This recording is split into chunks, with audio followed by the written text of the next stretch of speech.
बिस्मिल्लाहिर्रहमानिर्रहीम, इय्याका नअबुदु व इय्याका नस्तईन। आज हमारी पख्तूनख्वा की हमारी पार्लियामेंट्री पार्टी की मीटिंग हुई है, जिसके अंदर हम सब ने मुत्तफ़िका तौर पर एक बहुत डिटेल के साथ डिस्कशन के बाद कुछ फैसले किए हैं। हमारी जो ऑल पार्टीज कॉन्फ्रेंस हुई थी कुछ दिन पहले, उस पर जो फैसले हमने किए थे, हम उन फैसलों पर कायम हैं और हम इंशाअल्लाह उन फैसलों को अमली जामा पहनाने के लिए सरकारी तौर पर कागजात और सारा कुछ उसके लिए बराबर भी कर रहे हैं। आज की जो हमारी ये मीटिंग हुई, उसमें ये फैसला किया गया कि एपेक्स कमेटी वाले वो तमाम फैसले जो अनाउंस हुए थे उनके ऊपर भी अमल दरामद कराया जाएगा। और साथ साथ ये जो आज के हालात जो बने हैं बाजोड़ के अंदर, जिसके अंदर फिर हमारे मासूम शहरी फिर शहीद किए गए और ये कोलेटरल डैमेज से जो एक एतमाद का रिश्ता ख़त्म हो रहा है हमारी फ़ौज के दरमियान और हमारी आवाम के दरमियान। ये मैं बारहा कह चुका हूँ कि हमारी फ़ौज के दरमियान और हमारी आवाम के दरमियान एतमाद ख़त्म हो चुका है। और ये एतमाद ख़त्म होने की वजह से ये जंग जिसमें ऑपरेशन बार बार किए गए वो नाकाम हुए और ये जंग हम नहीं जीत पा रहे।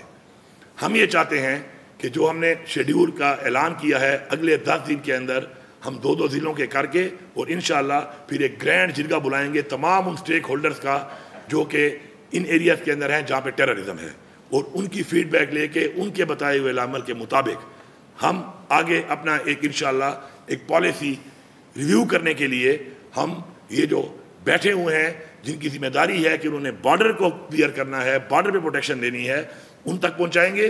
और हम उम्मीद करते हैं क्योंकि हमारे लिए हमारे किसी उस फौजी जवान, वो भी हमारा बच्चा है, हमारा भाई है, हमारा बेटा है, उतना ही अजीज़ है जितना हमारे लिए हमारे कोई सिविलियन हमारे लिए अजीज़ है, क्योंकि वो भी हमारी हिफाजत के लिए लड़ रहा है। लेकिन आज हमारे उस फौजी जवान की वो शहादत जब होती है तो उसको वो ऑनर और रिवार्ड नहीं किया जा रहा जो उसको मिलना चाहिए। वजह गलत पॉलिसियाँ। इन पॉलिसियों को हम बार बार कह रहे हैं कि रिव्यू किया जाए। उसी के ऊपर हमारा फिर आज ये इजलास हुआ है। हमने उसके ऊपर जो भी बातचीत की है, अभी हमारे अगले 10 दिनों में इंशाल्लाह ये जिरगे होंगे। उन जिरगों का एक मुफस्सिल तरीके से डिस्कशन के बाद एक बयानिया होगा, लाएमल होगा, और हम उम्मीद करते हैं कि उसी के मुताबिक आगे की कार्रवाई जो है वो हम करेंगे। दहशतगर्दी का खात्मा हम चाहते हैं, लेकिन उस तरीके से जिससे अवाम का एतमाद भी हो और हम खात्मा कर भी सकें।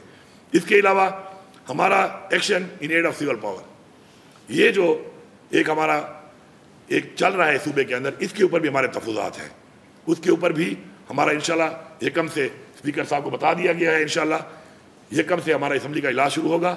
उसके अंदर हमारी बाकी डिस्कशन के साथ इसके ऊपर भी डिस्कशन होगी कि क्या इससे कोई फ़वायद हो रहे हैं या इससे नुकसान हो रहा है, और फिर वही एतमाद ख़त्म हो रहा है या एतमाद बहाल हो रहा है।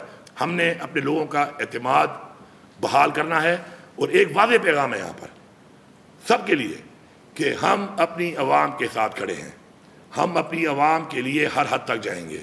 ये हमारा सूबा है, ये हमारी मट्टी है, और हम इस मट्टी को अपने उन फैसलों के साथ ख़राब नहीं कर सकते जो फैसले हम पे मुसल्लत किए जाते हैं हमारे मशवरे के बगैर।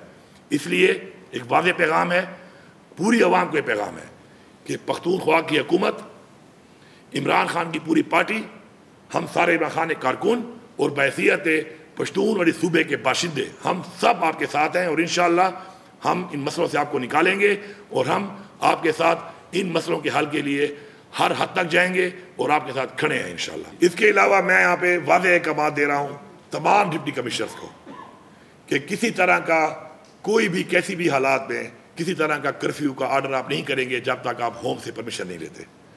किसी तरह का कोई कर्फ्यू, कोई 144 आप नहीं लगाएंगे, उससे पहले आप होम डिपार्टमेंट से परमिशन लेंगे। इसके मैं डायरेक्टिव भी जारी कर रहा हूँ और मैं यहाँ से वाज़ेह पैगाम भी अपना दे रहा हूँ।